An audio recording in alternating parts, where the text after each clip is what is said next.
Football squared off against a top RMAC rival in what happened to be one of the games of the year. We have your highlights. Plus, find out if men's soccer was able to stay undefeated in conference play. All that and more coming up on Maverick Postgame.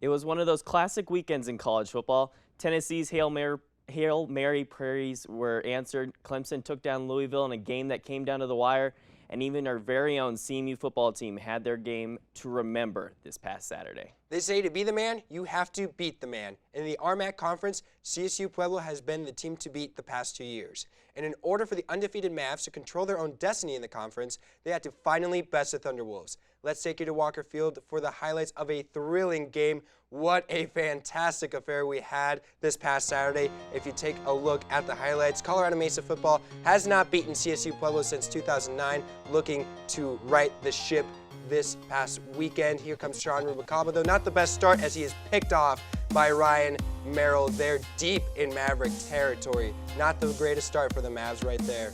Not at all. Yeah, and CSU-Pueblo would then take advantage of that interception, and they would be the first ones to strike as freshman kicker Nathan Taylor would be able to take this one. It gets partially blocked, though, by the Mavericks, but is able to hit the upright and go through for the first 3 points of the game. Yeah, Rubalcaba and the Mavs look to answer. He scrambles out of the pocket, looks around, scrambles twice. Impressive moves, but it goes in vain as an interception by Joseph Jones. Yeah, next, Bernard McDonald is able to rush this one from 11 yards out, diving into the end zone for the first touchdown of the game. That would take the score to 13-3 at the half, as McDonald would be a workhorse in this one, pretty much the lone offensive force for the Thunderwolves. Yeah, and here's McDonald again. He is starting at his own 20, then he gets to the 30, 40, gets into Mesa territory, finds some blocks, gets to the 20 of the Mesas, and also into goal line territory there. 16-3, they would kick a field goal with the Thunderwolves to add to their lead. Yeah, the Maverick offense was struggling up to this point, but the Mavs were able to get into field goal range here once again, and as has been usual for this season, Ryan Sheehan kicks his second field goal of the game, this one to make it 16-6. Yeah, and here's a big turning point of the game, though, as Nathan Taylor was a freshman kicker. And here comes a big attempt from 41 yards out. It is wide. That would be no good. That allows the Mavericks to have a chance to answer. It's only 16-6, and it's still early in the fourth. Yeah, and so the Mavericks did just that, getting all the way down to the 1 yard line when David Tan is able to push it across the goal line, and that makes it 16-13. Now, it did look like David Tan fumbled at one point, but the refs agreed that David Tan had crossed the goal line before the fumble came out, so that did give the Mavericks the touchdown and their first on the day. Yeah, the Mavericks needed a big stop then on defense. Would they get it? Well, that would not happen as Daniel Wise one-handed grab, because making a catch with two hands is for children. Another field goal makes it 19-13 there with a beautiful lead now for CSU-Pueblo. Still time on the clock, though, for CMU to answer with a touchdown. Yeah, and the Mavericks, led by Sean Rubalcaba, who in the fourth quarter was able to try and take over this game for CMU. He's going to find Peter Anderson, freshman, cutting right across the middle here, and he's going to get a big gain on this one, getting all the way into CSU-Pueblo territory, all the way down to the 43-yard line. Yeah, Mavericks needed to keep that momentum going. Here's Rubalcaba again, looks, throws, and gets it deep into the red zone. That allows for a big chance for CMU late in this game. Yeah, and Rubalcaba and David Tan once again finds the back of the end zone for his second touchdown of the day, and that gives the Mavericks their first lead of the game, 20-19. As you can see, David Tan catching it over his back shoulder, getting that foot down in the end zone. Big play for the Mavs. Mavericks need a stop now. They absolutely need a stop. And then it's Dustin Rivas. Who else would get the stop there as a big interception? Mavericks thought they won the game. It is the best defensive player the Mavericks have, and he comes up big once again. Now the Mavericks, though, might celebrate a little too early as a special teams blunder here gets the block punt for Pueblo, and that gives them perfect field position to come away with the upset against the Mavericks as they take over in CMU territory right around the 40-yard line, just under 2 minutes to go. They get it to the 1 and now. Let's listen into the call of KMSA. No, he didn't get in. He didn't get in. And they're not going to give it to him. He's short. He is short. The clock's still running. And the clock is down to 0. The CSU Mavericks and the win Mavericks it. are going to win this game. Oh, my What heavens. an inning, Tyler. Oh, my goodness. CMU is on the field. Tyler, what did we just witness, Tyler? I have no earthly idea. Yeah, now you get another up-close look at that goal line stand by the Maverick defense. They were not going to let the Thunderwolves come away with another win on their home turf in this one, as they knew the QB sneak was coming. And so the Mavs celebrate their win as they beat the Thunderwolves for the first time since 2009. And now we're going to go ahead and take you to the box score in this one. 2019 would be the final score, as the Mavericks remain the only unbeaten team in the RMAC, currently sitting at 5-0. Rubicaba finished the game with 287 yards passing and 1 touchdown to go along with his 2 interceptions on the day. David Tan chipped in 38 yards and a touchdown on the ground while also catching that game winner for the Mavs. And as for the Thunderwolves, running back Bernard McDonald finished the game with 196 yards rushing on 30 carries and a touchdown to lead their offense. Now, following the game, we were able to catch up with head coach Russ Martin and Rubicaba to get their thoughts on their come-behind victory. It's a great win. We had to battle tooth and nail, and we had to fight for every second. And even down the end, you know, when we had, there was the inadvertent whistle, the stopping of the clock, and it gave them another chance. And you talk about putting our defense with their back to the wall. Absolutely. They had basically about a foot to go, and our guys just stuffed them. I'm so proud of them for coming off and finishing the thing as they did on that play there. It was truly unbelievable. But also the whole way, we dug ourselves some major hole in the first half with some penalties, and it was honestly, there were some stupid penalties and plays that hurt, and it kept them alive. And they took advantage of that situation and put us in a hole. And then even the second half, though, we felt we could win. Our guys kept battling, and offensively, you know, that last drive to score a touchdown, guys stayed focused. They locked in. We took care of business, 1 play at a time. Great catch by David down there to finish. And I can't tell you how proud of these guys I am. You know, it's a huge win for the program. It's been, I don't know, it's been a lot of years since the program has beat CSU-Pueblo. They are the 5-time defending conference champions. We told our guys today, if you want to be a champion, you got to play like a champion. And I think our guys played like champions today. We can still be even so much better, and that's kind of the scary thing. I promise you, we will get better. But our guys, it comes down to competing, and you compete with heart, and you finish. And these guys finished.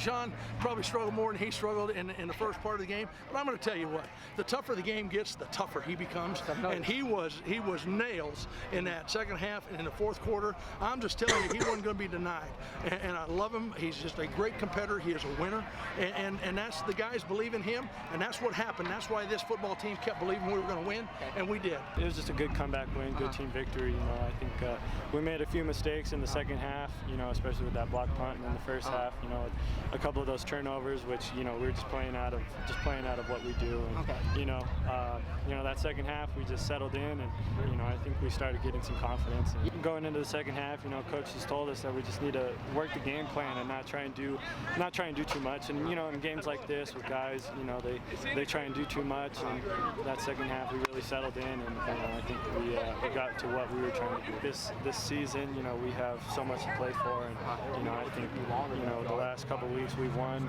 you know, pretty close games, and, you know, I think those conditioned us for this week.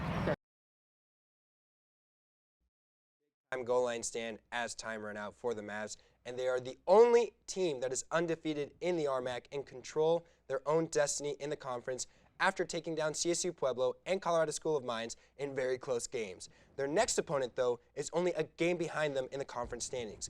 With more information on that, we have a report by Delaney Letts. Colorado Mesa Mavericks have had a very successful season, remaining undefeated with a record of 5-0.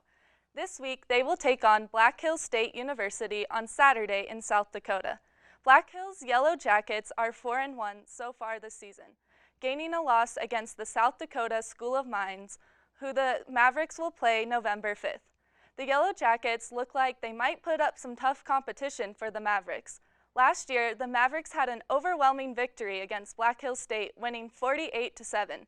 However, it's a whole new year, and that could change. Still, CMU fans are hopeful that the team can continue our winning ways.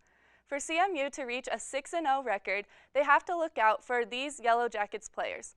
Ryan Hommel, sophomore quarterback, has had a total of 7 touchdowns, leading the team. Also, keep an eye out for defensive back J.J. Kilgore, running back Fidel Paris, and wide receiver Eric Hairstone-Bletch, some more of Black Hills' top players. Their team has averaged a total of 29.2 points per game and 455.2 yards per game. They have accumulated 7 passing touchdowns and 11 rushing touchdowns. The Yellow Jackets' records may be intimidating, but the Mavs have overcome tougher competition already this season. I am confident that the hours of hard work spent in practice and the adrenaline that comes with the title, undefeated, will show through this weekend and lead our talented players to yet another victory. With an average of 35.2 points per game and both 9 passing and 9 rushing touchdowns, the Mavericks are capable of beating the Yellow Jackets. Back to you guys in the studio. Thanks, Delaney. Now, football wasn't the only team coming into the weekend on a hot streak. Led by striker Roy Abergale, the men's soccer team was riding a 3-game win streak behind Abergale's 10 goals. Now, their first match of the weekend came up against the Fort Lewis Skyhawks, and the Skyhawks and the Mavs contested each other from the opening kickoff, not allowing one team to get the edge. Now, the lone game of the match came in the 81st minute, and can you guess who the culprit was? That's right, Abergale once again. Thanks to a cross from Moshe Perez, Abergale was able to score his 11th goal of the season and give the Mavericks the 1-0 victory. CMU was able to outshoot the Skyhawks 16-14, but they were more accurate in their shots as well, outscoring them 7-3 in shots on goal. Now on Sunday, the Mavericks returned home to Walker Field, where Abergale again took the spotlight against Adams State. The Grizzlies held the Mavs scoreless for the first half, but it didn't take long for the Israeli striker to make a difference in the second 45. Less than a minute after play resumed, Abergale struck a ball into the corner of the net to take a 1-0 lead. That would be the score until the final 90th minute, where he would score again after a Malik Manana pass across the box. CMU would win 2-0 to remain undefeated in the conference play. They will be back in action at home on Friday against conference favorites Colorado School of Mines in arguably the biggest game so far in the season. Now, volleyball was 9-3 heading into the 2 road matchups this weekend against Fort Lewis once again and Adams State. After the team lost its first conference game of the season last weekend, the team was hoping to not make it a habit of going 1-1 on road trips. And they did just that by winning both of their games and only losing 1 set during their road trip. Against the Skyhawks, the Mavs were able to win 3 straight sets, with Alex Fornick led the way with 43 assists, and Mackenzie Edwards had 13 kills to lead all players.